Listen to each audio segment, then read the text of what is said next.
My first question for you is, can you just recount some of the more ridiculous things that this band has put you through? More ridiculous things this band's put me through.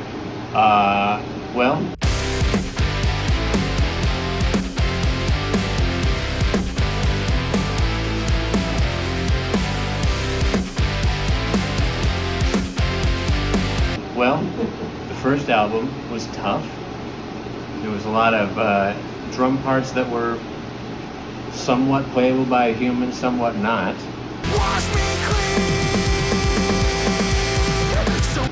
But I think I figured it out. I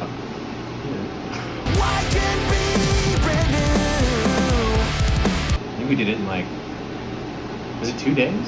3 days? 2 days. It was 2 days. 2 days. Yeah, 2 days. With a setup and breakdown? Yeah. It was fast. I'm not gonna have time. Blowing in my house is fun.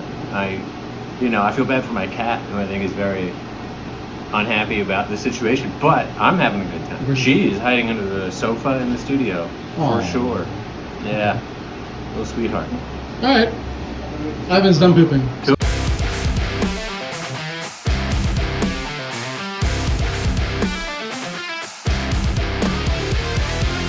Yo, we're shooting the music video for our new song, Progress, today. This is the general setup. Brendan, thank you so much for putting that on there. We've done this is our 23rd music video file on our drive. We got Sam Laponis back behind the camera again, so you know it's going to be freaking great. Not that everything we haven't done is great. Yeah, look at him. Look how confident he looks. It's a big light you got there, buddy. Pretty big light. Yeah, so we're setting up the set. A lot of plants, a lot of random cables that don't go anywhere. We're gonna we're gonna pretend to play along to our song, like 40 or 50 times. We're actually playing Donna Lee. Wait, which song are we doing? Donna Lee? Oh God, I didn't study. In F or no? Can we do it in E? I play guitar. Yeah. Hope you guys like this video, man.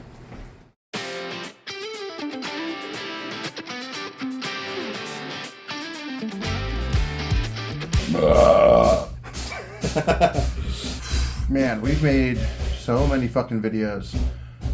We've made like 13 or 14 videos. Now, do you know that this is going to, on our Google Drive, say 23 progress? No way. Yeah. We've made 23 fucking music videos. I never want to produce a music video ever again. This is, man, what, the sixth time we work with Sam? Or something like that. And every time we work with him, we have to do less. And he just understands the assignment. And there's cool, here's the vibe we're going to do. And we just kind of it's definitely the most group mind production we've done so far. And everyone's kind of sharing the load a little bit more. But it's still just such a slog. I've been on music video shoots where there's, 40 people. And it's a low budget music video shoot in comparison to some that I've actually seen. But it's, And we have how many? We have the band plus one or two most of the time. The most streamlined way, especially with Sam, who really does a good job of directing us in real time. So we just have our track in our ears, the click, and then Sam on the Britney Spears mic, just giving us direction at all times.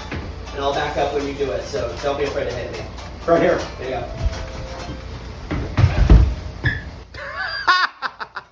We can perform much better, much more focused, and really get so much more juice out of every shot than before, where we'd have to shoot, 3 times as much footage just to get a decent video before. And now it's everything is with intention. He's building the edit in real time, knows what he wants, gets it every time. It's fucking great.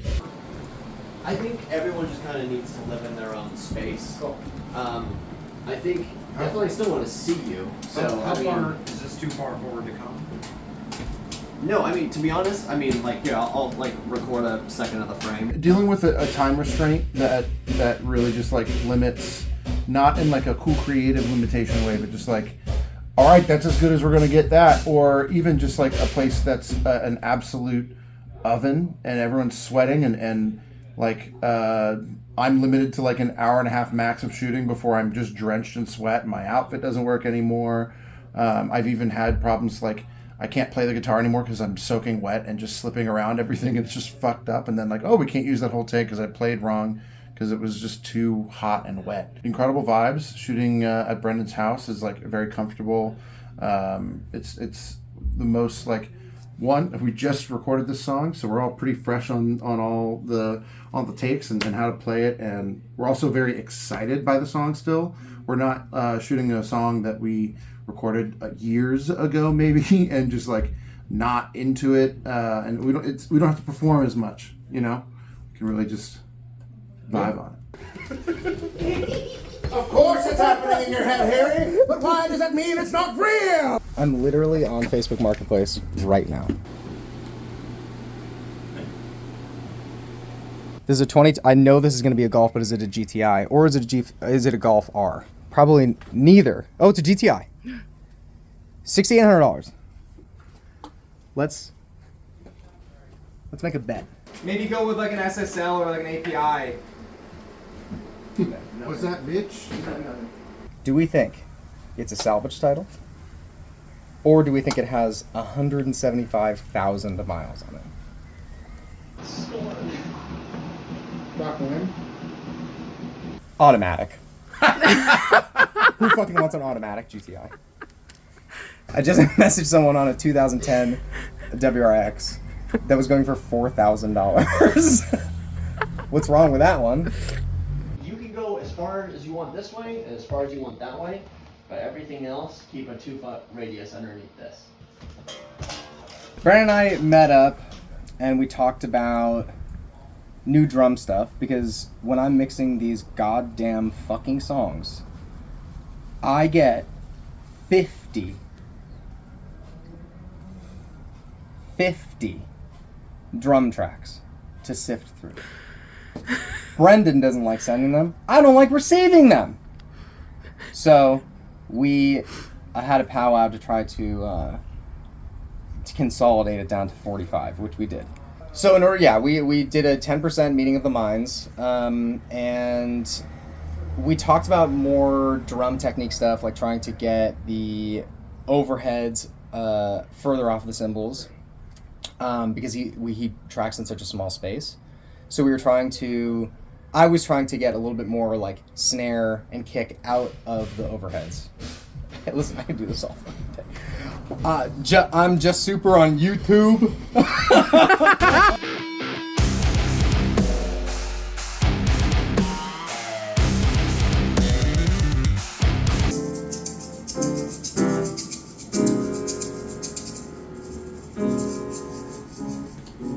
It's different for a new Good Terms like original song. It's very similar to what we did with Call Me, the cover, which was really fun and successful. When we did Call Me, we got together and needed to play in a room and get a arrangement done quickly. I think just because of the way that this worked out, it kind of feels to me like me, Gio, and Brendan kind of equally three-way produced it. And kind of same with Call Me. Brendan did his drums similar to how we did Burnout, but we really kind of like just divided up work. For this and Call Me, we kind of just, for the necessity of it going quickly, we just put it, like I did the vocals and the guitars and just kind of finished that and then put in some little production pieces like for Gio to either decide he liked or mute in the mix and just sent it to him. Brendan sent him the drums directly. I haven't even seen the drum files. And Gio did his bass by himself and then sent us a mix. And all in all, effective process. It's easiest way to move quickly. I think I'm stoked to do that process again with like a song that's like less been sitting around forever and start from like, okay, here's just maybe like a Brian demo or like a Zach riff or like an Ivan, riff or song idea or whatever, and then us all being like putting it together from scratch together. I think that would probably be a more effective use of that process.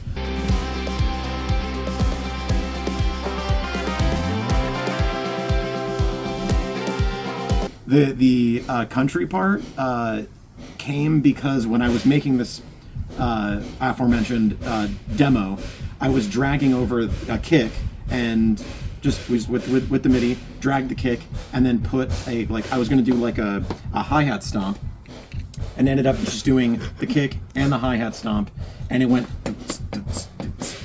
with and doing the country beat just purely by accident. And then Brian just immediately went as a joke, and we were all kind of like, I mean, why not? And then that evolved into then we just started adding more country pieces on top, and I always thought the breakdown was a little too, I don't know, just not original. So originally it was and then I made it using the blues note, and then that made it it added this little country blues flavor in the tonal aspect of the song that I think was really funny.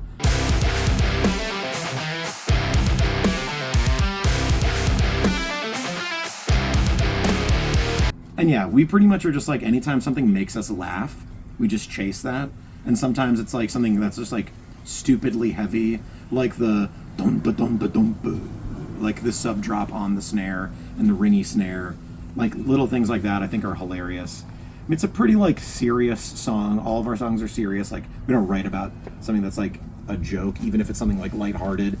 There's still an element of humor, but yeah, I love all those little pieces. Try harder. Cool. So I wrote Progress, Stream of Conscious, which is kind of how all of the good songs are written. You sit down and scheme and try to do all these great ideas, and those songs have no energy. And then you sit down to just write that I've been so frustrated, and then the one that you're gonna work on a bunch comes out. So I wrote it Stream of Conscious at the dog park. There really wasn't anything to it. I showed it to the guys, and they were immediately yo, we want to do this song. I think they made a couple of adjustments, mostly on the title line, but a lot of it stayed the exact same. And it's so Stream of Conscious, free flowing, that I really thought that there would be a lot of tightening up to do, and apparently not dog. Which is always fun. It's always a good feeling when it just comes right out. amazing. Very good. Star power. What it's about is pretty obvious. It's about feeling like you're at the very least you're not sure if you've made any progress. I'm trying. We're all trying. Who's not trying right now? I've not given up, but sometimes you just look back at it all and you're like, damn dog, have I made no gains? Am I right where I've been this whole damn time? And kind of no matter what the answer is, even if the answer is no, you've made gains. If it doesn't, sometimes it just doesn't feel awesome. And what better way to express that than writing a major key pop punk song, just to put it all out on the floor, dog. And then Zach put in the breakdown, and we put in all the silly country licks, and we made it really groovy. And I'm stoked on it.